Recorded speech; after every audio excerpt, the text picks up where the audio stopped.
विठ्ठलाच्या पायी विठ झाली भाग्यवंत. विठ्ठलाच्या पायी विठ झाली भाग्यवंता. विठ्ठलाच्या पायी विठ झाली भाग्यवंता.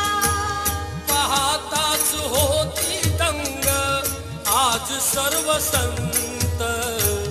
पाहताच होती दंग आज सर्व संत.